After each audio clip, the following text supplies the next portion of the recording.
네, 오늘은 신앙변증 13장 13번째 시간입니다. 오늘 주제가 헌신이에요.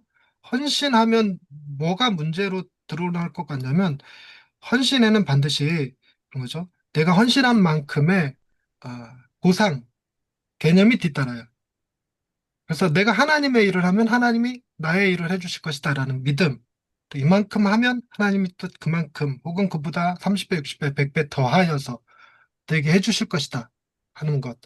그리고 동시에 뭐도 같이 존재하냐면 내가 기대했던 것만큼의 어떤 하나님의 은혜와 응답이 없으면 하나님을 원망하거나 자신을 비하해요. 내 노력이 부족했다, 정성이 부족했다는 개념이죠. 과연 헌신이 그런 개념일까?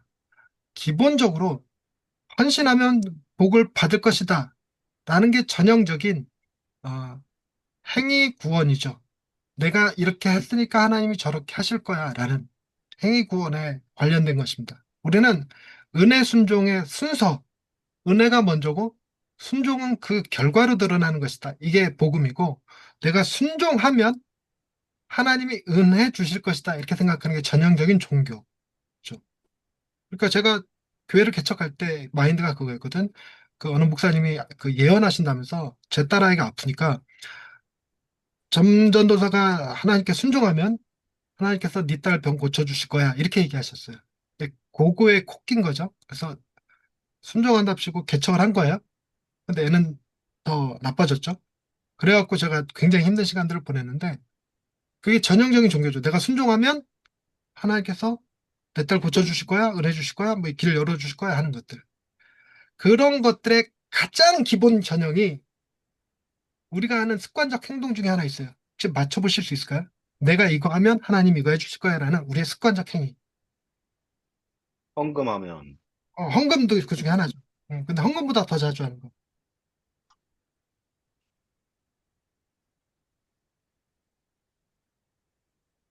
찍어. 여러분들이 제일 자주 하는 거.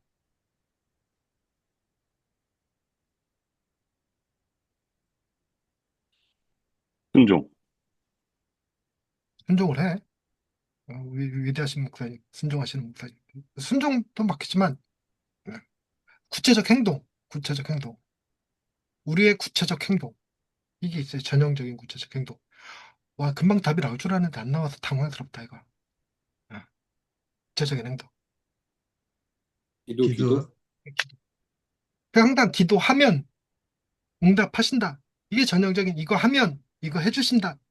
이게 전형적으로 우리 안에 있고, 이게 아무런 딜레마도 느껴지지 않고, 아무런 갈등도 우리 안에 일으키지 않아요.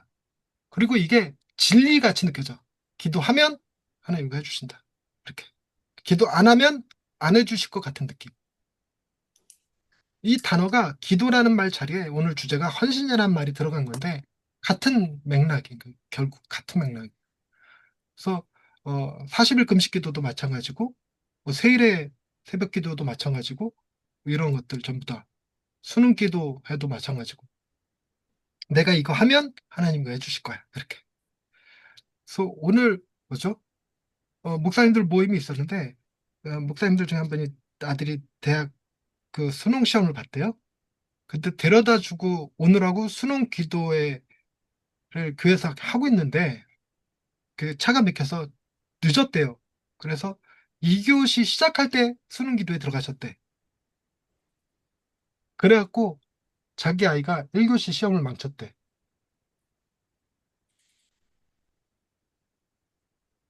나는 그 말 듣고 너무 어이가 없었어. 그러니까 자기가 수능 기도회 교회에서 기도회 1교시를 안 해줘 기도 안 해갖고 늦어갖고 애가 시험을 망쳤다?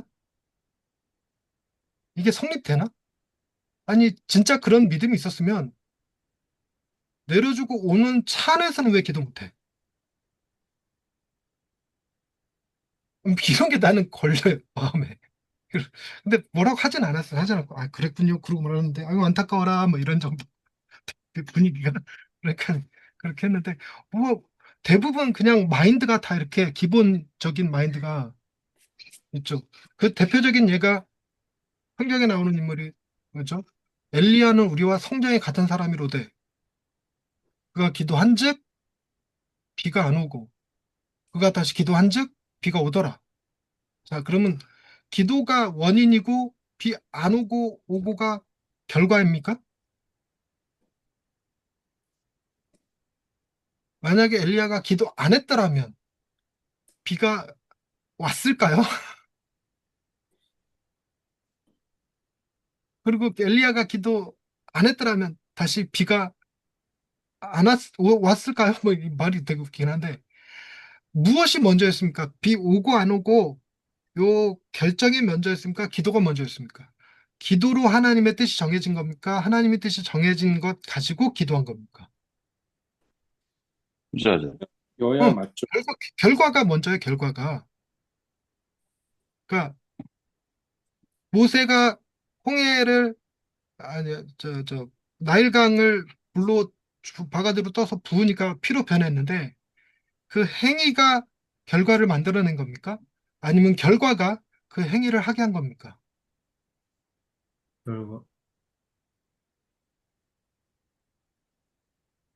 아주 단순한 질문으로 하나님이 바가지로 물을 떠서 나일강에 부으라 이랬는데 그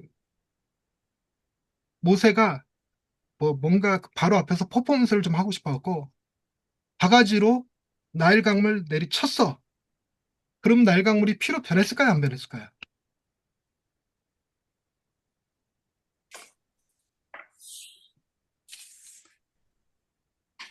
그 답은 명확한데 이거. 그, 변하죠. 그 변화 그 얘가 그거예요. 바위를 명하여 물을 내라 그랬는데 이 열받은 모세가 바위를 명하여 물을 내지 않고 지팡이로 내리쳤어요. 그것 때문에 심판받고 이제 그것 때문에 가나안에 못 들어가지만 그래도 물은 나왔다고.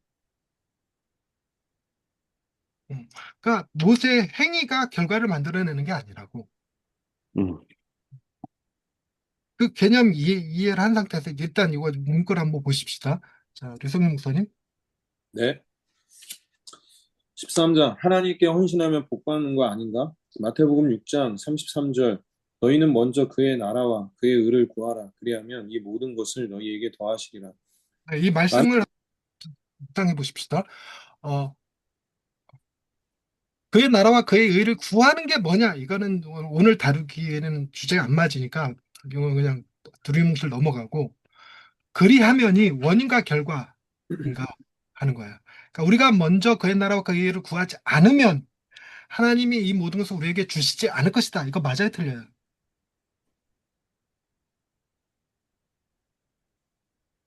하나님의 뜻이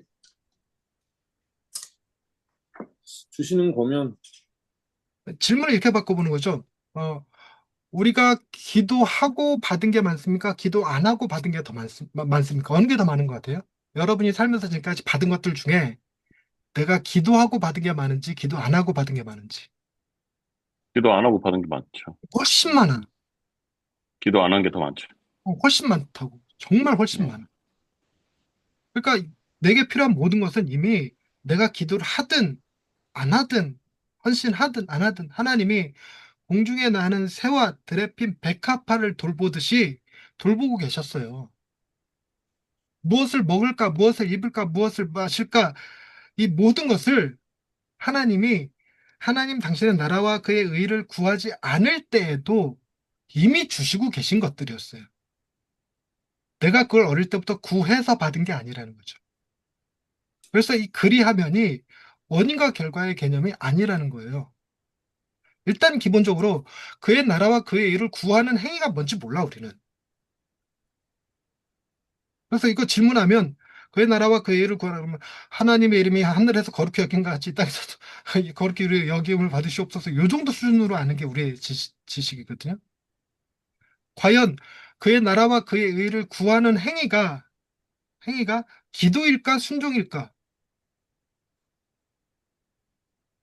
어떠실 것 같으세요? 하나님, 하나님 이 땅에 공의와 정의를 실현시켜 주옵소서. 이게 이 기도의 내용일까? 내가 살면서 공의와 정의를 따라 사는 것이 이 기도일까? 헷갈리시나요? 음. 우리가 주기도문 아니, 사도신경을 주기도문. 하늘에 계신 우리 아버지, 당신의 이름이 거룩히 여김을 받으시고 나라에 임하옵시고 뜻이 하늘에서 이룬 것 같이 이 땅에서도 이루어지리이다. 하나님의 뜻이 이 땅에 이루어지는데 필요한 도구, 통로는 누굴까요? 기도하는 당사자. 나는 기도만 하고 누군가가 하나님의 뜻을 이 땅에 이루는 게 아니죠. 기도하는 내가 하나님의 뜻대로 살아야지. 그게 하나님의 뜻이 이 땅에 이루어지는 거죠. 근데 우리가 그걸 할 수 있느냐의 문제예요. 그러니까 그의 나라와 그의 의를 구하는 행위를 할 수 있느냐 하는 문제. 그리고 또 다른 문제는 놀부가 제비다리 꺾는 거랑 같은 개념. 우리는 어, 이 모든 것을 너희에게 더하시리라 이 구절 없이 그의 나라와 그의 의를 구할 수 있느냐? 즉 결과 없이 기도할 수 있느냐? 기도해도 하나님이 응답하지 않는다 할지라도 우리에게 소위 그리 아니하실지라도 기도할 거냐? 여러분이 아무리 기도한다 해도 여러분의 자녀가 좋은 대학 가는 건 아닙니다. 그러니까 기도하십시다. 이렇게 얘기할 수 있느냐? 결국 우리는 그의 나라와 그의 의를 구하는 동기가 어디에 있느냐? 하나님께 받고 싶은 어떤 것이 있기 때문에 한다는 거예요. 그래서 그의 나라와 그의 의를 구하라. 그리하면 이걸 약속으로 받아서 하나님 내가 그의 나라와 당신의 나라와 당신의 의를 구할 테니 내게 필요한 모든 것을 주님 채워 주옵소서. 말씀대로 행하시옵소서. 이루고 요구하고 있다. 그래서 우리가 그의 나라와 그의 의를 구하는 건 하나님의 뜻에 순종하는 것이 아니라 하나님을 조종하는 키워드로 쓰고 있다고. 자, 그러면 앞구절 그의 나라와 그의 의를 구하라 여기까지는 뭐죠? 주인이 누구고 종이 누군지 명확하죠. 이걸 명하시는 이가 주인이고 듣는 이가 종이에요. 근데 뒷구절까지 가서 이 모든 것을 너에게 더하시리라 여기까지 가면 누가 주인이고 누가 종인지 헷갈려 버려. 내가 하나님께 뭘 요구하는 키워드로 뭘 쓰냐면 하나님의 나라와 그의 의를 구하는 걸 키워드로 써. 내가 이걸 딱 누름으로써 하나님 이 행동하시라고. 그럼 내가 하나님께 명령하는 거지. 내 명령어가 뭐가 되냐면 그의 나라와 그의 의를 구하는 내 기도가 명령어가 되는 거야. 야, 이 표정들이 왜 저, 저, 예, 이해하시는지 안 하실지 공감 안 되는 듯한 느낌의 표정들. 어쨌든 여기까지 하고 시간이 가고 있으니까 문구로 들어가 보십시다. 네. 많은 사람들이 예배를 드리고 헌신하며 살아갑니다. 그러나 어느 순간부터 예배가 감사보다는 부담이 되고 헌신이 기쁨이 아니라 조건이 될 때가 있습니다. 이 정도 헌신했으니 하나님이 복 주셔야 하는 건 아닌가? 예배를 열심히 드렸는데 왜 여전히 삶이 이 모양일까? 그렇게 신앙은 거래가 되고 믿음은 계약처럼 여겨집니다. 그리고 은혜는 조용히 사라집니다. 기독교는 본래 은혜의 종교입니다. 그러나 인간의 본성은 무조건적인 은혜보다 조건부 보상에 익숙합니다. 우리는 종종 복을 받기 위해 회개하고 문제 해결을 위해 예배하며 형통을 기대하며 찬양합니다. 하지만 원하는 결과가 오지 않으면 하나님께 서운해지고 자신을 정죄하게 됩니다. 이런 보상 중심의 신앙 태도는 한국적 정서와도 깊이 닿아 있습니다. 지성이면 감천, 친인사 대천명 같은 표현은 신앙 없이도 우리의 사고방식에 자연스럽게 녹아 있습니다. 그래서 새벽기도, 금식, 특별헌신 예배 같은 열심도 때로는 하나님을 사랑해서가 아니라 하나님을 감동시키기 위한 정성처럼 작용합니다. 이러한 태도는 샤뮤엘 스마일즈의 자조론에 나오는 하늘은 스스로 돕는 자를 돕는다는 말과도 닮아 있습니다. 얼핏 성경 말씀처럼 들리지만 이는 하나님 중심이 아니라 인간의 자기 성취를 강조하는 문멸론적 자기구원 사상입니다. 이 문장이 전하는 메시지는 이렇습니다. 내가 최선을 다하면 하늘도 보상해 줄 것이다. 이는 복음이 말하는 하나님이 죄인을 먼저 사랑하셨다는 은혜의 질서와 충돌합니다. 기복신앙, 번영복음이라는 이름으로 교회 안에 스며든 이 신앙은 처음엔 위로처럼 들립니다. 예수 믿으면 잘 된다. 헌금하면 복 받는다. 하지만 이 말은 하나님을 사랑의 대상이 아니라 도구로 전락시키는 왜곡이 됩니다. 더 큰 문제는 이것이 가끔은 실제 효과처럼 보인다는 점입니다. 누군가는 기도하고 병이 나았고 누군가는 헌금 후 사업이 잘 됐다고 간증합니다. 그래서 사람들은 역시 믿음이 능력이다라고 말하지만 복음은 그런 기계적 인과율이 아닙니다.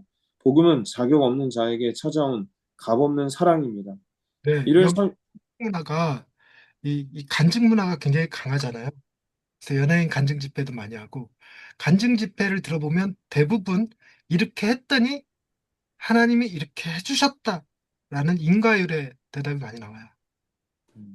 그래서 제가 어디 가서 간증을 하면 담임 목사님이 그런 표현을 써요. 그죠? 어, 기도하고도 아직도 힘들게 살아가는 삶의 이야기, 뭐 이런 얘기 하더라고요. 예. 근데 제가 한국의 이 간증 문화가 강하다 보니까 한국의 목사님들, 나도 비롯해서 처음에 힘들었던 것 중에 하나가 변증을 공부하기 힘들어. 다 끝났어. 그러니까 빨리 끝났어. 우리는 간증에 무조건 믿으라, 아멘, 아멘 누가 열심히 하느냐, 더 크게 하느냐, 요것으로 결정해 놨지, 거기에 의심을 덧붙이는 행위는 그건 안 되는 거야. 논리적 설명도 안 되는 거죠. 그런데 우리는 간증을 들으면 나도 저 사람처럼 11조하고 저 사람처럼 기도하면 저 사람처럼 복을 받을 거라는 기대감이 생기잖아요. 그게 과연 복음일까? 그래서 과학과 신앙을 얘기할 때 과학의 정의가 동일 조건의 동일 결과입니다. 그래서 우리도 성공한 사람들의 동일 조건을, 그 조건을 보고 우리도 그렇게 따라하면 그 사람처럼 될 수 있을 줄 아는 거예요. 가장 많이 나오는 게 백악관을 기도실로 만든 대통령 이야기. 그리고 어, 어거스틴의 어머니, 어우, 모니카. 모니카. 모니카가 기도해서 아들이 성인이 된 것처럼 어머니들이 새벽에 눈물로 기도하면 자식들이 잘 된다. 근데 우리 어머니 세대들이 그렇게 열심히 기도했음에도 불구하고 우리는 전혀 어거스틴이 한 명도 안 나왔어. 한국의 새벽 기도에 어머니의 눈물로 기도하는 강한 한국이지만 우리나라에서는 아직 그 어거스틴이 존재하지 않아요. 그런데도 불구하고 여전히 계속 울고먹고 있죠. 동일 조건의 동일 결과가 나올 것처럼. 근데 만약에 동일 조건의 동일 결과가 나와버리면 이거를 신앙이라고 하지 않는다. 이거를 과학이라고 한다. 이렇게 얘기하는. 근데 간증이 다 그런 구조로 되어 있다. 그래서 사람들한테 동기부여를 시키죠. 동기부여는 어디로 오냐면 모든 것을 더하실 거라고 하는 것이 우리에게 동기부여예요. 동기부여로 하나님의 나라와 그의 의를 구합니다. 즉, 우리가 받은 은혜에 대한 반응으로 기도가 아니라 은혜를 얻기 위한 수단으로서의 기도가 돼요. 예배를 왜 열심히 드리는가? 예배 열심히 드리면 하나님이 복 주신다더라. 누구는 그죠? 뭐 또 대통령인데 어떤 대통령이었더라? 주일을 안 어기고 꼬박꼬박 가서 주일학교 교사를 했다는 그런 대통령이 있대요. 또 이름 까먹었네. 헤비타 지- 뭐 그렇다지 유명한 대통령은 아니었다는데. 아, 지미가 들어갔던 것 같아. 아닌가? 아니네요. 어? 어쨌든 그런 대통령이 미국에 있대.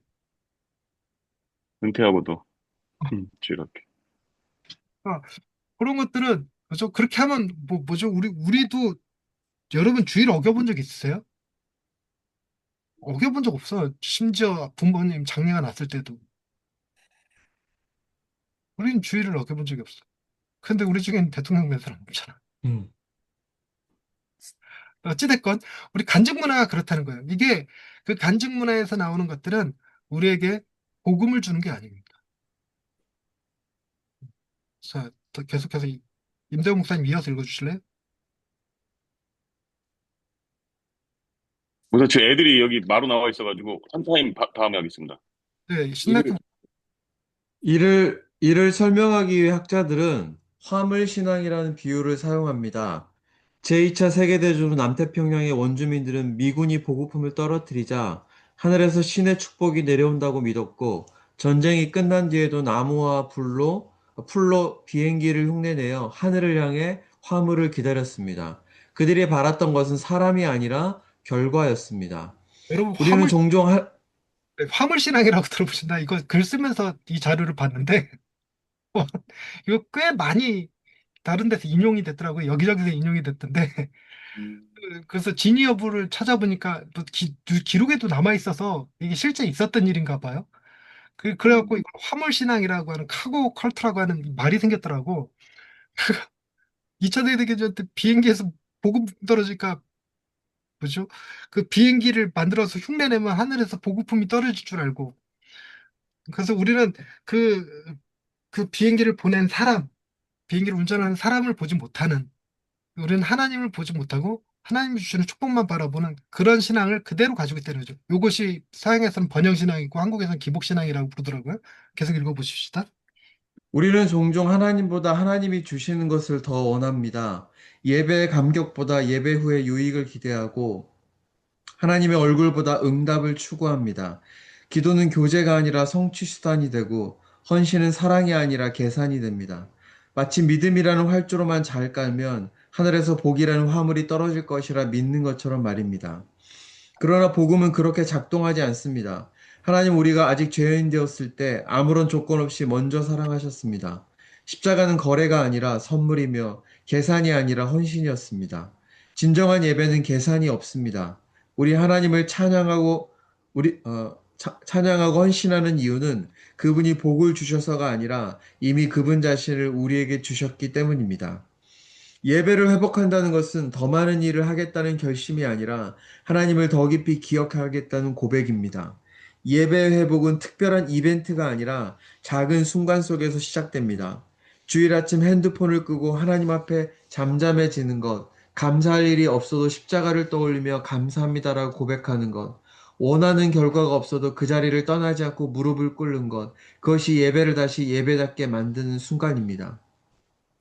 신앙이 거해가 되는 순간 하나님은 주인이 아니라 수단이 됩니다. 그러나 하나님은 단 한 번도 우리를 거래의 대상으로 대하지 않으셨습니다. 그분은 언약으로, 사랑으로 우리를 부르셨고 그 언약의 중심에는 십자가가 있습니다.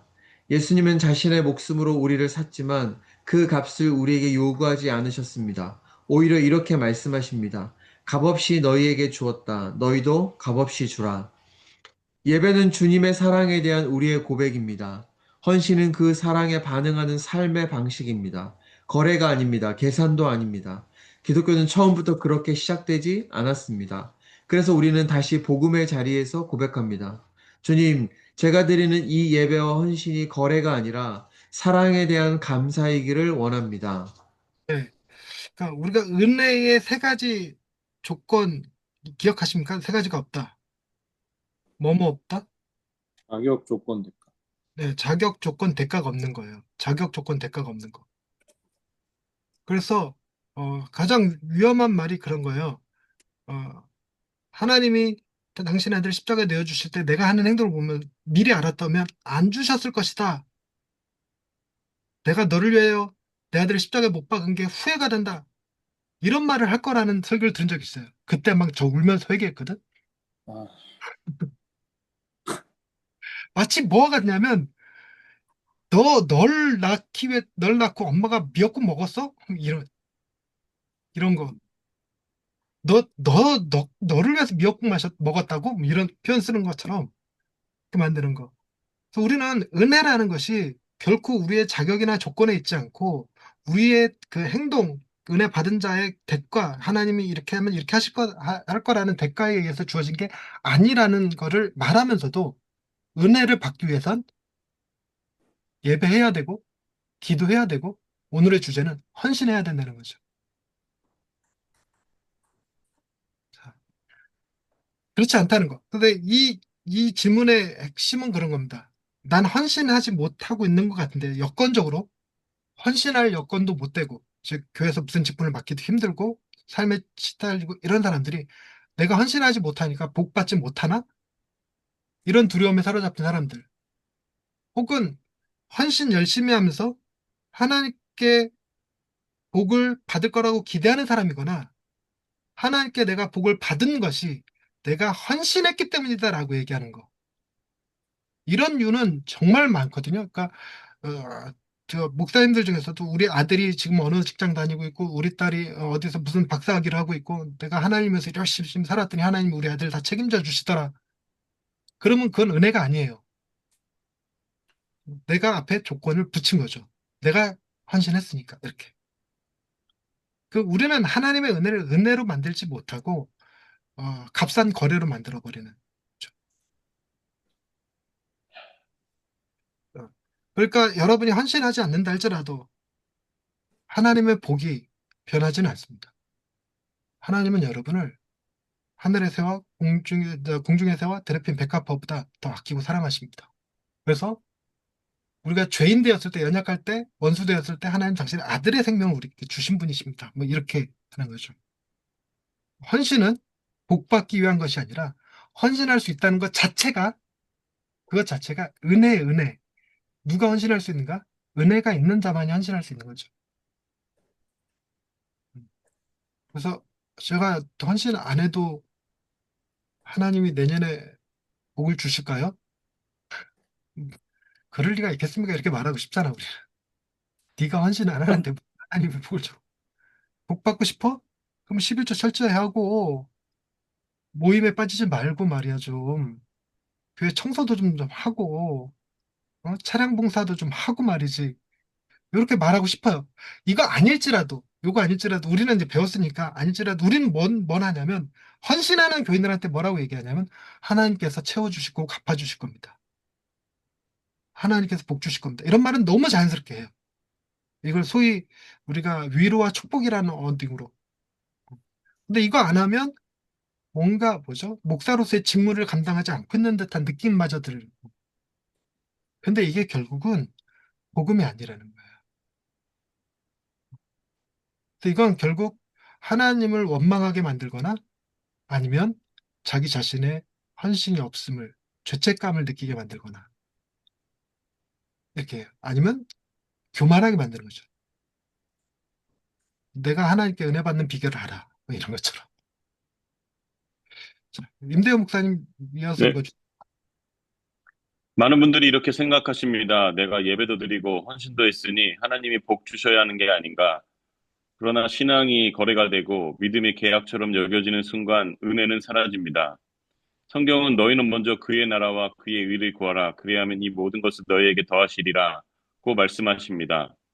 하나님의 나라와 의를 먼저 구하는 것이 핵심이지 복을 조건부로 보장받는 공식은 아닙니다. 사실 우리 문화 속에는 지성이면 감천, 하늘은 스스로 돕는 자를 돕는다 같은 사고방식이 자리 잡고 있습니다. 그래서 기도나 헌신이 때로는 하나님을 감동시키기 위한 정성처럼 여겨지기도 하지요. 하지만 복음은 그런 계산법이 아닙니다. 하나님은 우리가 죄인 되었을 때 이미 사랑하셨습니다. 십자가는 거래가 아니라 선물이었고 계산이 아니라 은혜였습니다. 예배와 헌신은 하나님을 감동시켜 복을 얻기 위한 수단이 아니라 이미 주신 은혜에 대한 감사의 고백입니다. 하나님은 복을 조건으로 주시는 분이 아니라 먼저 자기 자신을 우리에게 주신 분이십니다. 그래서 기독교 신앙의 중심은 무엇을 얻는가가 아니라 누구와 함께 있는가에 있습니다. 결국 우리는 드려야 할 고백은 이것입니다. 주님, 제가 드리는 예배와 헌신이 거래가 아니라 주님의 사랑에 대한 감사이기를 원합니다. 그때 비로소 우리는 복을 쫓는 신앙이 아니라 하나님과 함께하는 복된 삶을 살게 됩니다. 네, 아멘. 네. 그래서 이런 메시지는 헌신하고 계신 분들한테 할 설교는 아닐 것 같아요. 음, 뭐, 자신이 헌신하고 싶지만 그렇지 못하다고 느끼고 있는 분들한테 나눠줄 수 있는 메시지일 것 같긴 한데, 어찌됐거나, 이런 조건부 신앙으로 갈등하고 있고 죄책감을 느끼고 있는 성도들이 있다면, 그런 분들한테 도움이 되는 메시지이긴 하겠어요. 근데 이제 저 같은 사람은 그러죠. 이 말을 들을 때 내가 한참 젊을 때 쌓아놓은 기도로 지금 살아가고 있습니다. 이렇게 얘기하시는 분들한테는 얘기하고 싶어. 그런 거 아닙니다. 이러고. 그, 제가, 기도원에 집회하러 가니까, 그, 총 11번짜리인가 12번짜리인가 집회를 하러 갔거든요. 그랬더니 우리 동네 목사님이 그걸 입봉했다고 표현하더라고.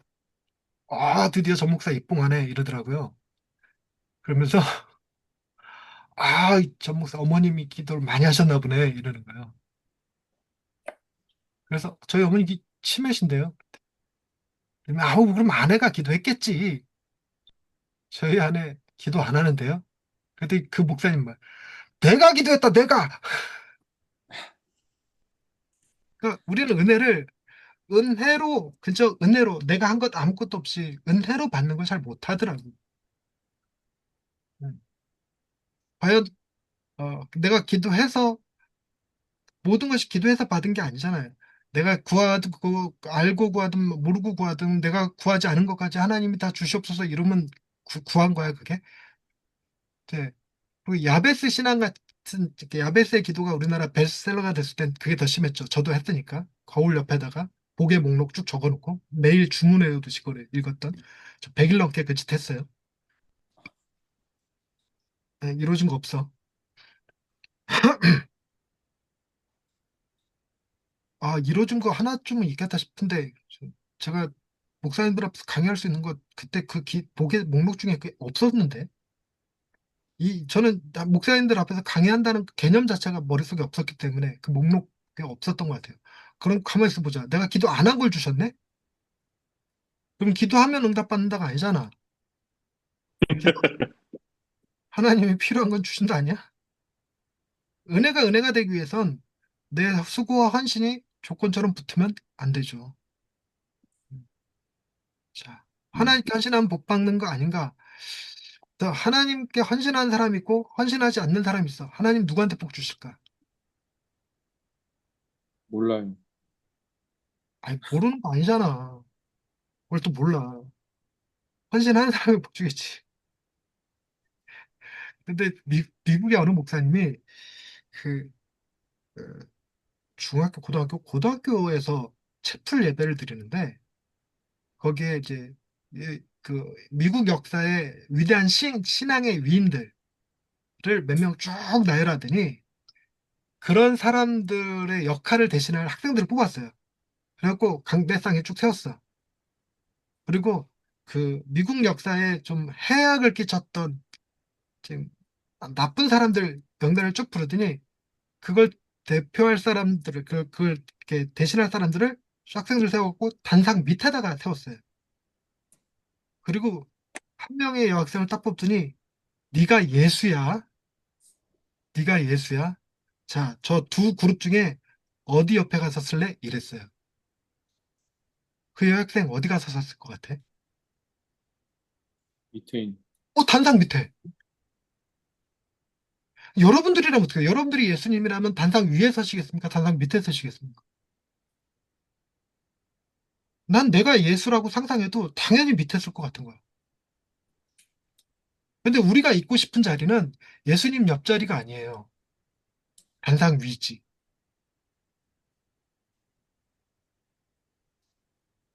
그러니까 하나님이 나와 함께 하신다는 사실이 중요한 게 아니라 내가 교회 내에서 얼마나 헌신하는 사람인가를 보여주고 싶은 거야. 내가 얼마나 믿음이 좋은 사람인가를 보여주고 싶은 거지.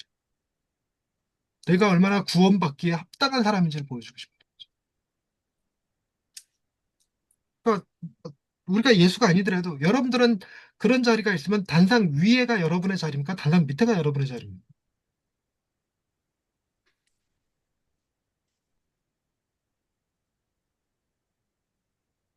나도 쓰면 단상 위에 쓸 것 같은 거야. 내가 그렇게 나쁘지 않은 사람들. 물론 신앙의 위인들 옆에 나란히 있기에 민망하지만 그렇다고 저 해악을 끼친 사람들 옆에 쓸 건 아니거든. 그런데 예수님이라면 그 옆에 쓰신다고. 그러니까 기본적으로 우리 교회 내에서 헌신하는 사람들과 친한가, 헌신하지 않는 사람들하고 친한가, 우리는 누구 옆에 갔었습니까? 우리는 너무나도 쉽게 헌신하는 사람들 옆에 갔었죠. 아무래도 식당 봉사하시는 분들 옆에 가서 칭찬도 좀 해드리고 격려도 좀 해드리고 그분들 밥도 좀 사드리고 기도도 좀 더 많이 해드리고 이렇게 되는 게 이제 전형적인 우리 스타일이잖아요. 전형적인 스타일. 음, 근데 주님이 오셔서 우리 교회에서 누군가 옆에 쓰신다면 그분들 옆에 음. 쓸까? 예배 시간에 중간에 들어왔다가 축도 전에 나가는 사람 옆에 쓰실까? 나 그것도 짜증스럽긴 하다 생각해 보니까 어떠실 것 같으세요? 주일을 한 번도 안 빠지는 사람 옆에서 쉴까? 1년에 딱 한 번, 두 번 나오는 사람 옆에서 쉴까?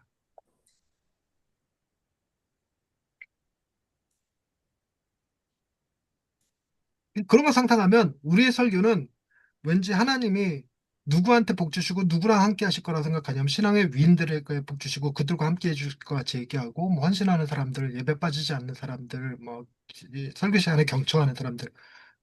근데 왠지 예수님이 오시면 좋은 사람 옆에 같이 앉아 계실 것 같은 그런 느낌. 네. 자, 그래서 질문으로 바로 넘어가 버리면 이게 요약문은 읽을 필요 없을 것 같아요. 생각해 보니까. 질문으로 나의 신앙 속에서 하나님과 거래하려는 태도가 있지는 않았습니까? 이게 솔직히 우리 거래도로 전 개척이 그랬어요. 개척이 내가 개척하면 하나님께서 내 딸 고쳐주실 거다. 뭐 이런 게 있었고 그리고 그런 거죠. 느낌도 있었어. 내가 젊은 나이에 개척을 하면 하나님이 나를 장하다 훌륭하다 이렇게 말해주실 것도 같았고 더불어서 사람들도 그렇게 볼 줄 알았어. 사람들도 믿음 좋다고 훌륭하다고 이게 얼마나 교만한 행동이었을까 그죠? 복을 얻기 위해서 신앙생활을 하다 실망한 경험 그죠? 그죠? 어, 대학교 가기 위해서 저, 저 때는 마지막 학력고사 세대라 전기 후기 이렇게 있었어요. 전기에 광나루 장신대 썼고 후기에 서울장신 쓴 거거든요. 근데 광나루 전기 떨어지고 전기 떨어지고 후기에 서울장신 갔어요. 근데 저 공부를 정말 열심히 했고요. 주일을 그때 제가 다니던 교회가 굉장히 율법적인 교회였고 한 번도 어긴 적이 없었어요. 주일날 월요일날 시험에도 주일날 12시까지 밤 12시까지 공부한 적이 없어요. 12시 넘어서 공부했지. 와, 그리고 주일날 시험 보는 거 모든 거 다 안 했어요. 그리고 우리는 그 방학이라는 개념이 없어서 그 방학하자마자 바로 이제 야자 뭐 이래갖고 저 과천고등학교 출신인데 수련회를 가려면 야자를 빼야 돼요. 학교에서 야자 빼주는 거 허락을 안 해. 한 번 빠지면 5대. 하루 빠지면 5대. 그래갖고 제가 4일을 빠져갖고 20대를 맞아야 되는 거야. 근데 맞을 각오하고 빠졌어요. 그래서 저 앞에 나서 맞으려고 딱 폼 잡았는데 선생님이 너 목사 될 거지? 네. 그랬더니 너 목사 안 되면 때린다. 이러고 들여보내줬어. 맞지는 않았어요. 음, 그래서 맞지는 않았. 음, 교회 다니는 분이었나? 안 다니시는 분이었어요. 그러니까 어, 저는 장래 희망의 목사 적었고 이제 대학도 신학대학을 갈 거였기 때문에 음. 그걸 가졌는데 그렇지 않은 친구들이 있었어. 학생회 회장 이런 애들. 걔네들은 맞았어요. 그냥 20대씩. 저만 안 맞았어. 목사 되겠다고 말한 것 때문에. 근데 그렇게 하면 하나님이 복 주실 줄 알았던 거죠. 근데 신학교 들어가자마자 바로 교통사고는 어머니 식물인간 되시고 막 이렇게 됐으니까 되게 실망했거든. 그래서 하나님 아예 떠나버렸어. 저는 신학교도 때려쳐버렸고. 네. 그리고 저 고등학교 때 그런 적이 있었어. 그 주일날 하필이면 그 영화를 봤는데 오른뺨을 치면 왼뺨을 돌려대라라는 영화였어요. 거기서 약간 이렇게 그 학교 일진 같은 애가 예수를 믿어버린 거야. 그래갖고 애들 괴롭히는 짓을 멈췄는데 걔한테 괴롭힘 당했던 애가 그 복수하겠다고 얘한테 와서 때렸네? 그랬더니 얘가 딱 맞고 왼뺨을 딱 돌려대네? 그랬더니 때리려는 애가 부들부들 떨다가 그냥 갔어. 야, 그 왼뺨을 돌려대니까 저런 일이 있구나. 이랬는데 그러고 나서 며칠 지나지 않아서 학교에서 이제 조별 과제를 하는데 조원 중에 한 명이 숙제를 안 했어요. 걔가 일진이야. 제가 조장이었고. 그래서 저한테 시켰어, 그 일을. 근데 제가 안 했어. 그게 왜 내가 해야 돼? 네가 해야지. 안 했어요. 그래서 우리 조가 혼났어, 선생님한테. 그랬더니 얘가 오더니 내 뺨을 팍 치는 거예요. 순간적으로 그게 떠오른 거지. 왼뺨을 돌려대라. 어떻게 됐을 것 같으세요? 내가 왼뺨 돌려댔거든요. 어떻게 됐을 것 주먹으로, 주먹으로 맞았어. 같아요? 지도록 쳐맞았어, 이렇게.